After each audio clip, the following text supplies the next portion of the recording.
আসসালামু আলাইকুম। আশা করি সবাই ভালো আছেন। আজকে আসলে কথা বলবো একটা জনগুরুত্বপূর্ণ বিষয় নিয়ে। সেটা আপনারা জানেন যে জাপান ঘোষণা দিয়েছে ওরা ৫ বছরে বাংলাদেশ থেকে ১ লক্ষ কর্মী নেবে এবং কিছুদিন আগে আমাদের মাননীয় প্রধান উপদেষ্টা professor doctor Mohammad Yunus Japan থেকে যখন ফিরে আসেন বাংলাদেশে, সফর শেষে ফিরে এসে উনিও কিন্তু ওই সেম কথাটাই বলেছে আর কি, যে বাংলাদেশ থেকে জাপান ৫ বছরে টোটাল ১ লক্ষ কর্মী নেবে। তো আমি আমার চ্যানেলে অ্যাকচুয়ালি জাপান যেতে হলে কি করতে হবে আপনাকে, পার্ট 1 এবং পার্ট 2 জাপান ভিসা নিয়ে 2টা ভিডিও মেক করা আছে, ওখানে বিস্তারিত আলোচনা করেছি। বিশেষ করে পার্ট 2টা যদি কেউ শুরু থেকে শেষ পর্যন্ত না টেনে দেখেন, সমস্ত কোশ্চেনের উত্তর পেয়ে যাওয়ার কথা। তো আজকে আমি আসলে আলোচনা করব যে একটা দেশে তো ভিসা খুললেই হবে না, ১ লক্ষ কর্মী নেবে, আর কি কি কাজে নেবে, আপনারা কোন কাজ জানেন, কোন কাজে যেতে পারবেন। এখন দেখা যাচ্ছে একটা দেশে ১০,০০০ কর্মী নেবে, বললো যে ডাক্তার, ইঞ্জিনিয়ার, আইটি এক্সপার্ট বা এরকম কিছু কথা বলে দিল। তো সেটা তো আর আমাদের ওইগুলো নিয়ে ভেবে তো লাভ নেই, আমরা তো আসলে ম্যাক্সিমাম ওই ক্যাটাগরির না। তো সেই সেন্সে আপনাকে একটা দেশে যেতে হলে আপনাকে জানতে হবে যে আসলে আপনি ওখানে যে কাজগুলো ওরা লোক নিবে, আপনি সেই কাজগুলো করতে পারবেন কিনা, সেই যোগ্যতা আপনার আছে কিনা, এইগুলো নিয়ে আমরা আজকে আলোচনা করব। এবং আরও বেশ কিছু গুরুত্বপূর্ণ বিষয় নিয়ে, যে এই যে ১ লক্ষ কর্মী নেবে, আপনি চাইলে এই সুযোগটা আপনিও নিতে পারেন। কারণ বাংলাদেশ থেকে ইউরোপের দরজাগুলো প্রায় বন্ধ হয়ে যাওয়ার ভিতরে। তো জাপান সেইখানে একটা বড় অপরচুনিটি হিসাবে আমাদের সামনে আসছে। তো চলুন আজকে আমরা এটা নিয়েই একটু কথা বলার চেষ্টা করি আর কি, যেটা সবারই জানার প্রয়োজন আছে। তো এটা হচ্ছে বিষয়। এখন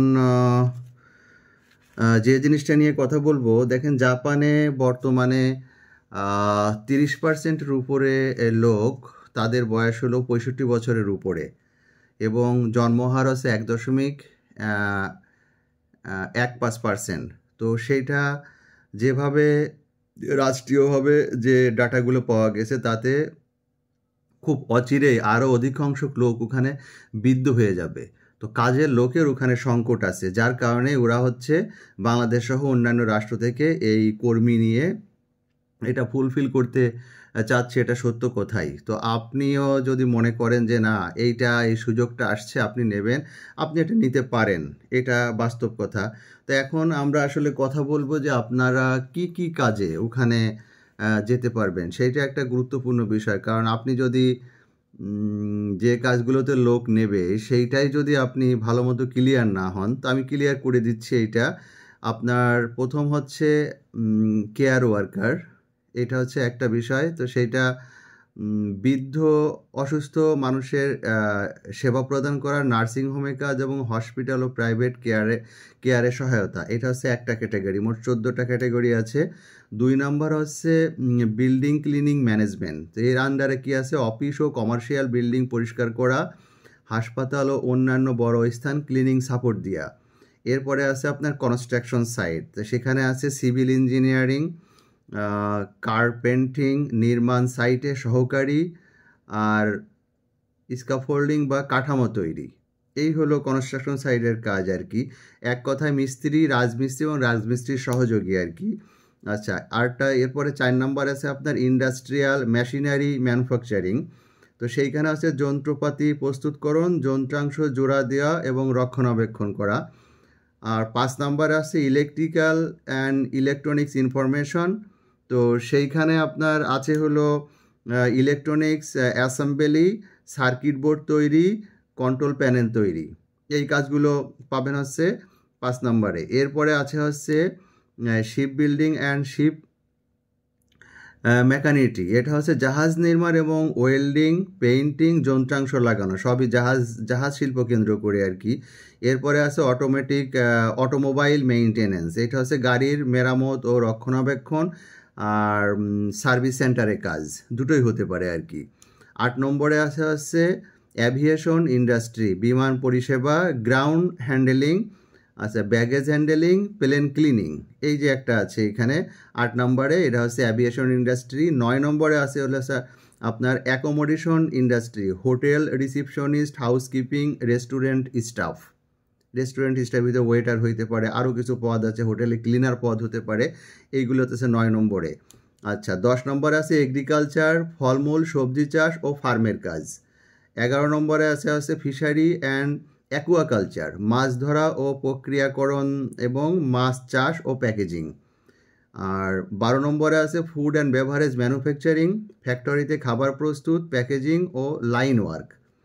13 নম্বরে আছে food service industry, restaurant job, এক কথায় restaurant, waiter, waitress, kitchen helper, dishwasher, fast food ও কফি শপ মেকারে কাজ করতে হবে। 14 নম্বরে আছে আপনার ম্যাটেরিয়াল প্রসেসিং ইন্ডাস্ট্রি, ধাতু প্রক্রিয়াকরণ, কাস্টিং ফ্যাক্টরি, গলানো, ধাতু গলানো, এই যে কাজগুলো। তো এই 14 রকমের কাজ হলো SSW1 এর আন্ডারে আছে। তো এখন আপনারা বুঝতে পারলেন, এইখান থেকে আপনার যেটা ভালো লাগে আপনি ভাষা শিখবেন। ভাষা শেখার পরে প্রথমে আমি যেটা আলোচনা করেছি দুটো ভিডিওতে, আমি একটু সামারি টেনে দিই। এখানে যেতে হলে আপনার হচ্ছে N4 এই জাপানি ভাষার এই লেভেলটা আপনাকে কমপ্লিট করতে হবে এইটা। আর একটা বিষয় না বললেই নয়, এটা হচ্ছে ভাষার বিষয়টা আমি ক্লিয়ার করি। এটা হচ্ছে JLPT N4 বা JFT বেসিক, এর যে কোনো একটা আপনি দিলেই হবে। এইটা আপনাকে পাস করতে হবে, পাস করে সার্টিফিকেট নিতে হবে ভাই। এখন আপনি এটা কোথায় শিখবেন বাংলাদেশে, সেটা আপনার উপর ডিপেন্ড করতেছে। আপনি খুঁজে বের করবেন আপনার ডিস্ট্রিক্টে আছে কিনা, না হলে পাশের ডিস্ট্রিক্ট অথবা ঢাকায় যেতে হবে যদি আপনি জাপান যেতে চান। আর পরে আপনাকে স্কিল টেস্ট দিতে হবে। তো এই স্কিল টেস্ট কোথায় দেয় সেইটা নিয়ে, বা কোথায় স্কিল টেস্টের পরীক্ষাগুলো হয়, আমি এটা নিয়ে একটা ভিডিও মেক করব আর কি। বেসরকারিভাবে ধানমন্ডিতে একটা প্রতিষ্ঠান আছে, ওরা এগুলো নিয়ে থাকে। আর সরকারিভাবে কোথায় কি হয় না হয় সেটা আমি বলবো আপনাকে আর একটা ভিডিওতে। তো বিষয়টা হচ্ছে এই, আপনাকে যেতে হলে স্কিল টেস্টে পাস করতে হবে। এই যে 14টা ক্যাটাগরির কাজ আমি বর্ণনা করলাম, এর যে কোনো একটা আপনি স্কিল টেস্ট দেবেন। আর দেওয়ার পরে ভাষা শেখার সার্টিফিকেট, এই দুইটা যদি আপনি পান, তখন যদি আপনি একটা বিশ্বস্ত মাধ্যম বা এজেন্সি ধরে জাপান যাওয়ার জন্য আপনি চেষ্টা করেন, ইনশাল্লাহ আমি মনে করি ভিসা 95%-এর উপরেই হবে এখানে। কারণ ওরা প্রচুর দক্ষ লোক ওদের প্রয়োজন। এটা যেমন সত্য কথায় বাংলাদেশের সাথে জাপানের সম্পর্ক অনেক আগে থেকেই ভালো, বন্ধুরাষ্ট্র, এটা অনেকেই আমরা জানি আর কি।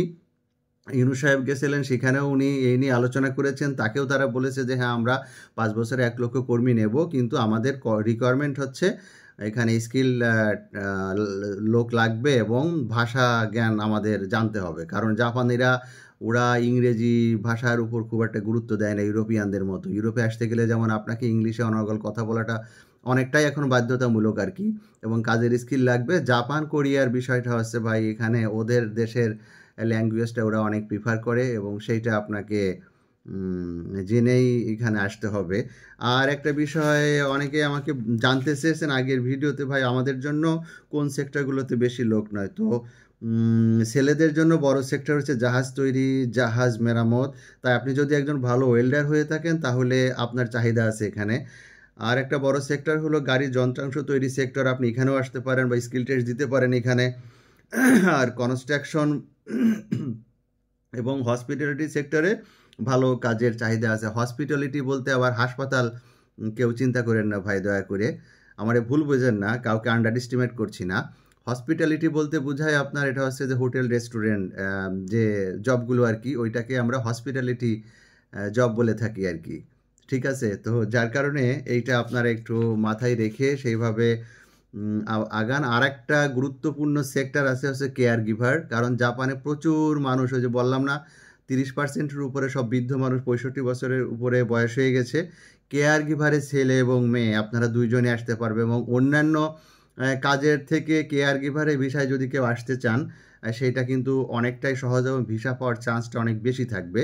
তো কেয়ার গিভারে আসতে হলে কি করতে হবে, এই স্পেসিফিক কেয়ার গিভার নিয়েও আমি একটা ভিডিও করব। কারণ এইখানে কেয়ার গিভারে আসতে হলে আপনার জাপানি ভাষা এবং স্কিল টেস্ট কেয়ার গিভারের উপরে, এর পাশাপাশি কেয়ার গিভারের কোর্স আপনার করা থাকতে হবে।